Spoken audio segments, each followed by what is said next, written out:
Halo adik-adik semuanya, ada yang baru nih. Kita memiliki ayat emas setiap bulannya. Ayat emas akan kita ucapkan di setiap ibadah sekolah minggu. Anak-anak sekolah minggu diharapkan dalam sebulan bisa menghafal ayat emas tersebut. Jika sudah dihafalkan, bisa direkam dan videonya dikirim ke grup sekolah minggu atau di nomor di bawah ini. Paling lambat hari Rabu di minggu terakhir. Terima kasih. Tuhan memberkati.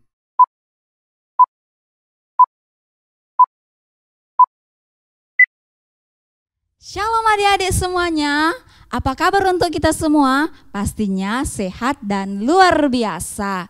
Nah, adik-adik, sebelum kita memuji dan memuliakan nama Tuhan, pastinya adik-adik di rumah bertanya-tanya dan penasaran, siapa sih kakak yang di depan ini?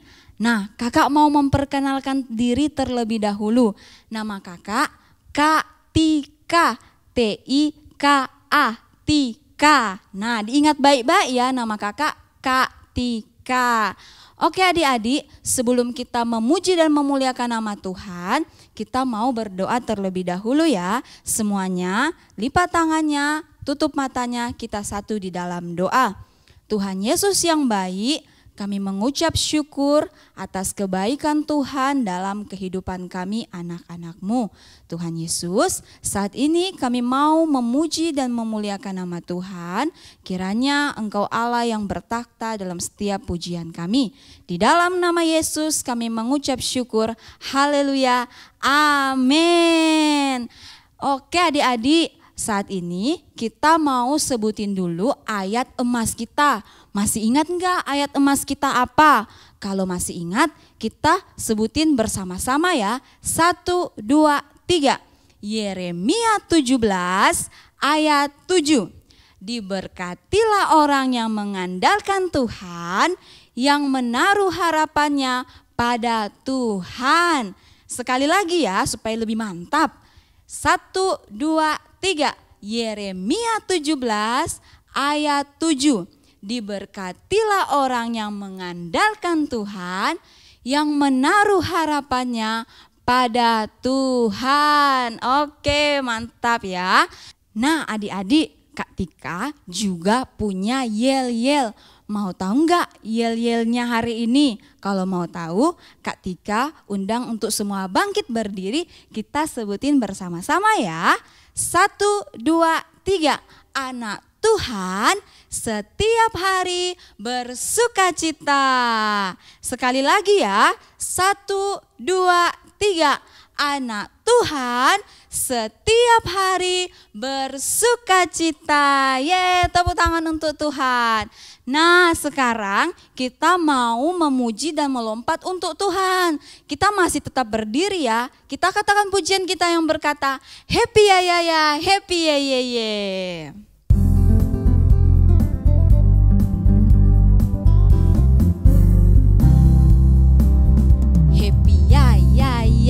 Happy ye ye ye, saya senang jadi anak Tuhan. Siang jadi kenangan, malam jadi impian. Cintaku semakin mendalam, lebih semangat. Happy ya ya ya, happy ye ye ye, saya senang jadi anak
memuliakan nama Tuhan, kita katakan pujian kita yang berkata, hati yang gembira adalah obat yang manjur.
Dan memuliakan nama Tuhan. Sekali lagi adik-adik ya, masih tetap berdiri, kita katakan pujian kita yang berkata, oh sukacitaku.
Udah capek kan? Nah, semua Tante Tika, persilakan untuk duduk kembali.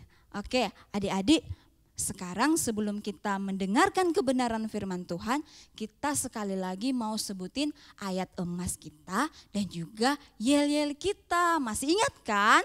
Nah, kita mulai dari ayat emas kita ya. 1, 2, 3. Yeremia 17 ayat 7. Diberkatilah orang yang mengandalkan Tuhan, yang menaruh harapannya pada Tuhan. Sekali lagi ya, Yeremia 17 ayat 7. Diberkatilah orang yang mengandalkan Tuhan, yang menaruh harapannya pada Tuhan. Nah, sekarang yel-yel kita, masih ingat kan? 1, 2, 3. Anak Tuhan setiap hari bersukacita. Sekali lagi, 1, 2, 3. Anak Tuhan setiap hari bersukacita. Yeay.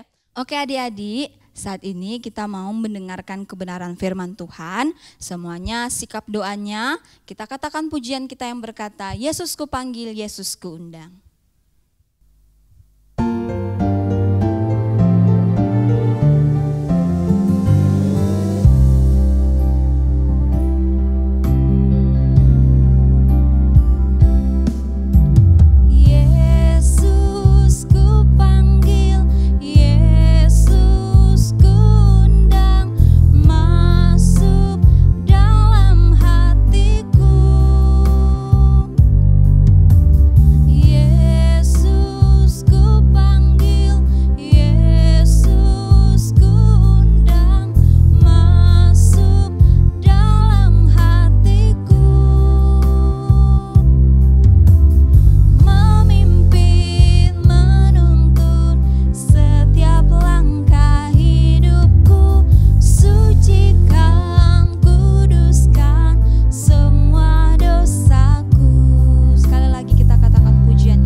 Mengucap syukur atas kebaikan Tuhan. Tadi kami telah selesai memuji dan memuliakan nama Tuhan. Kiranya nama Tuhan yang semakin hari semakin dipermuliakan. Dan saat ini Tuhan, kami mau mendengarkan kebenaran firman-Mu. Berikan kami telinga seorang murid Tuhan, agar kami dapat mendengarkan dan bahkan melakukannya dalam setiap kehidupan kami. Di dalam nama Yesus kami mengucap syukur. Haleluya. Amin. Salam, selamat pagi adik-adik. Apa kabar? Semuanya sudah siap mendengarkan firman Tuhan? Hari ini kita akan membahas mengenai sukacita itu pilihan. Ayat firman Tuhan ada di dalam Filipi 4 ayat yang keempat. Kita baca ya. Bersukacitalah senantiasa dalam Tuhan. Sekali lagi kukatakan, bersukacitalah. Wah, sampai diulang ya, di sini dikatakan kita harus bersukacita. Kenapa sih kok kita harus bersukacita? Nah, adik-adik pasti ingat, waktu itu kita pernah dengarkan sekolah minggu online bahwa dikatakan hati yang gembira adalah obat. Nah, kalau hati kita gembira, kita juga mempunyai tubuh yang sehat. Kita akan selalu senang. Karena itu dikatakan bersukacitalah. Tapi bersukacita di dalam Tuhan ya. Lalu di dalam Alkitab itu ada loh tokoh yang menyatakan bersukacita. Bersukacita dalam hal apa? Nah, kita dengar ya ceritanya. Tokoh ini adalah Paulus dan Silas. Ada di dalam Kisah Para Rasul pasal 16 ayat 16 sampai 40. Wah, apa ya yang mereka alami di dalam cerita ini? Paulus dan Silas ini selalu berkeliling untuk memberitakan firman Tuhan. Nah, suatu saat mereka ini berada di dalam rumah ibadat. Di situ mereka bertemu dengan seorang hamba perempuan. Hamba perempuan ini siapa ya? Ternyata hamba perempuan ini seorang peramal. Di dalam dirinya itu ada roh tenung. Dia mampu meramalkan sehingga banyak orang yang datang kepada hamba perempuan ini. Dia mempunyai pemimpin atau dia punya bos. Bos ini dapat uang dari orang-orang yang mau ramal, mau bertanya kepada perempuan ini. Bos ini sangat senang karena perempuan ini mampu meramal. Banyak orang yang datang, banyak orang yang membayar karena mereka bisa tahu apa ya yang tentang ini ditanyakan. Orang ini bisa meramal karena ada roh tenung di dalamnya. Nah, ketika Paulus dan Silas ini berada di rumah ibadat ini, hamba perempuan ini mengikuti terus si Paulus dan Silas ini. Sambil dia berkata, inilah hamba Tuhan yang maha tinggi. Dia akan memberitakan keselamatan. Dan perempuan ini berseru-seru terus kepada orang-orang di sekitarnya. Inilah hamba Tuhan yang maha tinggi. Dia memberitakan keselamatan. Terus beberapa hari perempuan ini seperti itu. Paulus pertamanya membiarkan saja, udah biarkan saja. Dia ingin menceritakan firman Tuhan, dia ingin membagikan kebenaran firman Tuhan. Jadi dia tidak menghiraukan, diabaikan saja perempuan ini. Tapi karena beberapa hari perempuan ini mengikuti terus kemana Paulus pergi, kemana Silas pergi. Dia selalu berkata seperti itu. Akhirnya Paulus berpaling kepada perempuan itu dan berkata, demi nama Yesus Kristus, diusir roh itu. Roh tenung itu akhirnya pergi. Roh tenung itu tidak ada lagi di dalam hamba perempuan ini. Nah, ketika hamba perempuan ini sudah tidak ada roh tenung, nah berarti perempuan ini sudah tidak bisa meramal lagi. Perempuan ini ketika ditanyain orang tentang hal ini, hal itu, dia tidak bisa menjawab.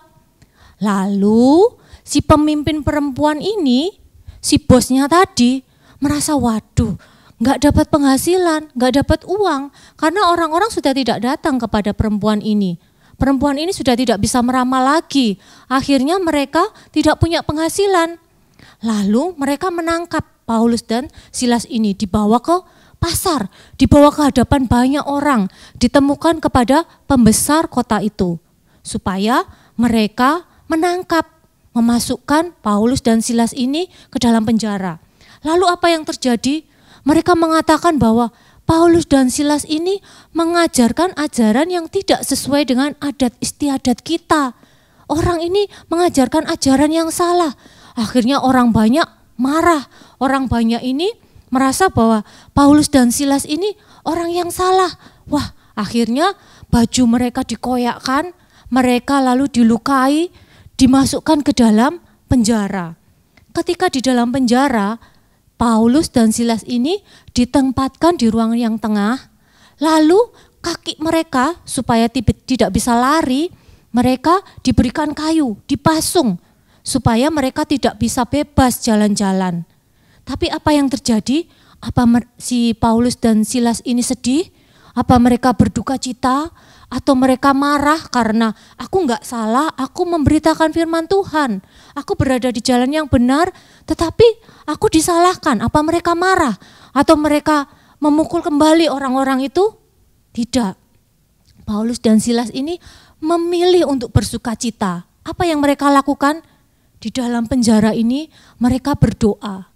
Mereka menyanyi memuji Tuhan. Mereka meninggikan nama Tuhan. Tuhanku luar biasa, mereka memuji-muji Tuhan. Semua orang di dalam penjara itu mendengar, loh orang ini kok menyanyi ya. Ada ya orang yang lagi susah, orang yang dilukai, orang yang lagi dipasung, dikasih kayu di kakinya. Bukannya malah sedih, menangis, atau teriak-teriak, tolong, tapi malah memuji Tuhan, tapi malah menyanyi. Nah, ketika tengah malam, apa yang terjadi? Tiba-tiba terjadi gempa bumi. Penjara itu goyah. Wah, apa yang terjadi?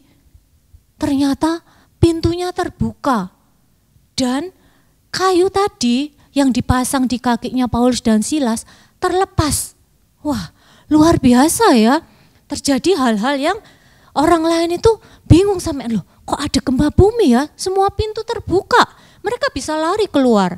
Mereka bisa aja pergi. Tapi apa yang terjadi? Waktu itu kan tengah malam, kepala penjaranya sedang tidur. Enak-enak tidur, dia merasakan, loh ada gempa. Dia lihat kok pintunya terbuka semua. Waduh, ini pasti sudah lari semua tahanannya. Aduh, aku pasti dihukum karena aku bersalah. Aku tidak menjaga, aku tertidur. Dia ambil pedang, dia mau menusuk dirinya karena dia pikir aku pasti nanti akan dihukum. Tetapi apa yang terjadi? Paulus berseru, jangan, hentikan. Kami tidak keluar, kami tidak pergi, kami tetap di sini, kami tidak melarikan diri. Akhirnya si kepala penjara ini bingung, loh, kok enggak keluar ya? Kok orang ini tetap di sini, kok enggak melarikan diri? Singkat cerita, kepala penjara ini bertanya, apa sih yang harus aku lakukan supaya aku beroleh keselamatan? Akhirnya dibawalah Paulus dan Silas ini ke rumah dari kepala penjara ini. Karena Paulus berkata, kamu harus bertobat, kamu harus percaya kepada Tuhan. Kamu harus mengenal siapa itu Tuhan. Akhirnya seisi rumahnya itu percaya kepada Tuhan. Wah, luar biasa ya. Dari Paulus yang tadinya menjadi tahanan, dia jadi memenangkan satu keluarga, yaitu keluarga kepala penjara ini. Jadi sekeluarga dari kepala penjara ini mau dibaptis, mau percaya Tuhan, menyerahkan diri. Iya, aku mau percaya kepada Tuhan. Mereka dibaptis. Lalu apa yang terjadi? Kan tadi mereka harusnya dihukum di dalam penjara oleh pembesar-pembesar kota itu. Ternyata ketika berita itu terdengar oleh pembesar-pembesar itu, pembesar itu berkata kepada kepala penjara, sudah bebaskan aja mereka itu, mereka tidak bersalah. Akhirnya Paulus diberitahu bahwa dia dibebaskan, dia boleh pergi dari kota itu. Lalu Paulus dan Silas kembali bersiap-siap untuk memberitakan firman Tuhan di tempat yang lain. Nah, dalam hal ini kita tahu ya bahwa seharusnya Paulus dan Silas ini bisa aja berduka cita, bisa aja marah-marah, bisa aja nggak terima, aku nggak salah, kok aku dibuat salah. Tetapi mereka tidak melakukan itu. Mereka yang seharusnya berduka cita, tetapi mereka memilih untuk bersuka cita. Dia selalu merasa, Tuhan baik kok pada aku, Tuhan pasti tolong aku. Jadi mereka mempunyai sukacita di tengah-tengah mereka mengalami penderitaan. Nah, adik-adik, itu contoh dari tokoh Alkitab yang senantiasa bersuka cita. Seperti ayat dalam Filipi 4 ayat 4, dikatakan kita harus bersuka cita. Sukacita itu pilihan kita.